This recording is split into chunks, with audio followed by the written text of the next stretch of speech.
जय जगन्नाथ। देखंतु ना SNA स्पर्श अधीन टंका किपरि आसे किपरि अलॉटमेंट हुए एवं शेष में बेनिफिशियरी अकाउंट को पेमेंट किपरि जाए स्टेप बाय स्टेप बुझिबा। एही प्रोसेस रे SLS account PFMS IFMS treasury RBI एवं कुबेर भली विभिन्न प्लाटफॉर्म और विभाग जड़ित अछंती। तेणु वीडियोटी को शेष पर्यंत देखंतु। स्टेप 1 रे SLS ड्रॉइंग अकाउंट खोला जिवो। प्रथमे SLS drawing account RBI Bhubaneswar रे खोला जिवो। यह SNA स्पर्श पेमेंट प्रोसेस रो प्रारंभिक पदक्षेप। स्टेप 2 रे ड्रॉइंग अकाउंट मैपिंग। द्वितीय पदक्षेप रे ड्रॉइंग अकाउंट को PFMS रे मैपिंग करा जिवो। यह सहित PFMS रे थिबा शेयरिंग पैटर्न मध्य SSM द्वारा मैपिंग करा जिवो।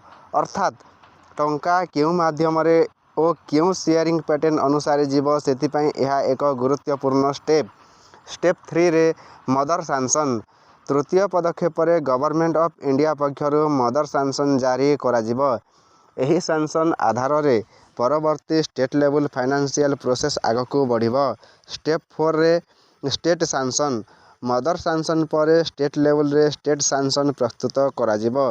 यह IFMS SID रे प्रस्तुत हेबो। अर्थात सेंट्रल लेवल सैंक्शन पर स्टेट लेवल फाइनेंशियल सिस्टम रे एहार प्रक्रिया आरंभ हुए। स्टेप 5 रे ना CO द्वारा DDO को अलॉटमेंट। यह पर CO पक्षरु स्टेट सैंक्शन ऑर्डर अनुसार DDO को अलॉटमेंट दिया जिवो। अर्थात सैंक्शन अनुसार केते टंका केउ DDO अधीन रे उपलब्ध हेबो सही प्रक्रिया एठारे हुए। स्टेप 6 DDO पाई सेलिंग फिक्सन। परवर्ती पदक्षेप रे ना SSM द्वारा DDO फेवर सेलिंग फिक्सन करा जिवो। अर्थात DDO पाई उपलब्ध फाइनेंशियल सेलिंग को सिस्टम रे फिक्स करा जिवो।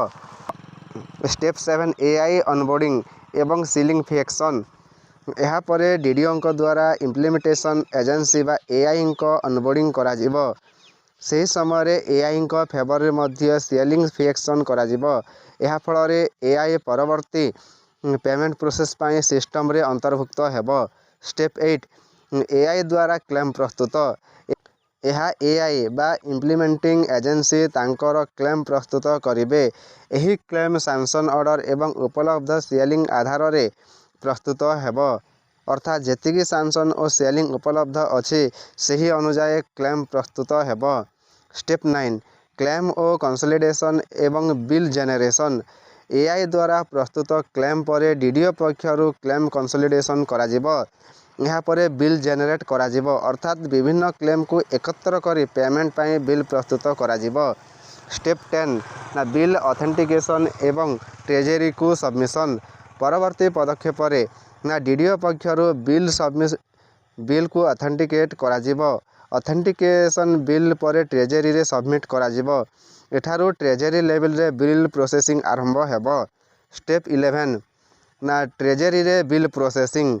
ट्रेजरी पक्षरु आसीथिबा बिल को प्रोसेस करा जिवो। अर्थात ट्रेजरी लेवल रे बिल रो परवर्ती फाइनेंशियल प्रोसेसिंग हेबो। स्टेप 12 ना CEPC द्वारा बिल एडवाइस। ट्रेजरी प्रोसेसिंग पर CEPC द्वारा बिल रो एडवाइस प्रस्तुत करा जिवो। एही एडवाइस PFMS माध्यम रे गवर्नमेंट ऑफ इंडिया को पठा जिवो। यह SNA स्पर्श रो सेंट्रल और स्टेट फाइनेंशियल सिस्टम मध्य रे एक गुरुत्वपूर्ण लिंक। तापर step 13 matching central share release. यह पर government of India line department पक्षरु मैचिंग सेंट्रल शेयर रिलीज करा जिवो। अर्थात स्टेट साइड रो फाइनेंशियल प्रोसेस सहित समन्वय रखी सेंट्रल शेयर रो मैचिंग अमाउंट रिलीज करा जिवो। स्टेप 14 IFMS को CN एवं DN रिसीव। IFMS रो दुईटी गुरुत्वपूर्ण इनफॉरमेशन रिसीव करिवो ना RBI पक्षरु CN एवं PFMS पक्षरु DN IFMS को आसीबो। यह पर पेमेंट प्रोसेस आगो को जीवो। स्टेप 15 ना IFMS द्वारा पेमेंट फाइल पुश। एबे IFMS पक्षरु पेमेंट फाइल को RBI रो कुबेर सिस्टम को पुश करा जिवो। यह पेमेंट एग्जीक्यूशन रो एक मुख्य पदक्षेप। स्टेप 16 ना कुबेर द्वारा स्टेट अकाउंट डेबिट। यापर RBI e Kuber system state drawing account को डेबिट करिवो।